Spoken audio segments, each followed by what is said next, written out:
Well, hello. I believe that we are live. Great to see some of you here joining me live for Storytime today. So feel free to drop me a message in the chat as I'm reading, and I'll do my best to reply to some of you.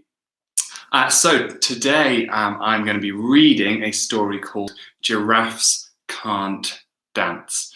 And I love this story. It's just a fun little story, and it's about being brave, trying something new, and discovering a hidden talent.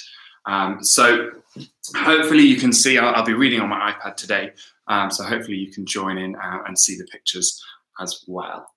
So it's 3 o'clock, so let's get started with Giraffes Can't Dance. Gerald was a tall giraffe whose neck was long and slim, but his knees were awfully bandy and his legs were rather thin. He was very good at standing still and munching shoots off trees, but when he tried to run around, he buckled at the knees. Now, every year in Africa, they hold the jungle dance, where every single animal turns up to skip and prance. And this year, when the day arrived, poor Gerald felt so sad, because when it came to dancing, he was really very bad. The warthogs started waltzing, and the rhinos rock and rolled. The lions danced a tango, which was elegant and bold. The chimps all did the cha-cha, and 8 baboons then teamed up for a splendid Scottish reel. Gerald swallowed bravely. As he walked towards the floor, but the lions saw him coming, and they soon began to roar. "Hey, look at clumsy Gerald," the animals all laughed. "Giraffes can't dance, you silly fool. Oh, Gerald, don't be so daft." Gerald simply froze up. He was rooted to the spot. They were right, he thought. I'm useless. Oh, and I feel like such a clot. So he crept off from the dance floor and he started walking home. He'd never felt so sad before, so sad and so alone. Then he found a little clearing and he looked up at the sky.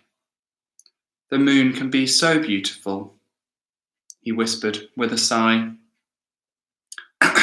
"Excuse me," coughed a cricket, who'd seen Gerald earlier on. "But sometimes, when you're different, you just need a different song." Listen to the swaying grass and listen to the trees. To me, the sweetest music is in those branches in the breeze. So imagine that lovely moon is playing just for you. Everything makes music, if you really want it to. With that, the cricket smiled and picked up his violin. Then Gerald felt his body do the most amazing thing. His hooves had started shuffling, making circles on the ground. His neck was gently swaying, and his tail was swishing round. There you go, you can see him there, starting, I think, to dance. He threw his arms out sideways, and he swung them everywhere. Then he did a backward somersault and leapt up in the air. Gerald felt so wonderful. His mouth was open wide. "I am dancing, yes, I'm dancing. I am dancing," Gerald cried. Then, one by one, Each animal who'd been there at the dance arrived while Gerald boogied on and watched him quite entranced. They shouted, "It's a miracle! We must be in a dream. Gerald's the best dancer that we've ever seen. How is it you can dance like that? Please, Gerald, tell us how." But Gerald simply twizzled round and finished with a bow. Then he raised his head and looked up at the moon and stars above. "We all can dance," he said, "when we find the music that we love." And that's the end of the story. So I really like that little story. I like it because it's about someone being brave, isn't it? And trying something new. And it starts off a bit sad, doesn't it? Because his friends are all making fun of him. But by the end, actually, he's the one enjoying himself. And he's discovered that new talent of being able to dance. So I wonder over the next few days, given that we're mostly at home at the moment, whether dancing is something you could do to bring a smile to your face and perhaps the people in your house as well. Well, thank you so much. I can see some of you have sent me some messages. Thank you for tuning in today, and I hope you enjoyed the story.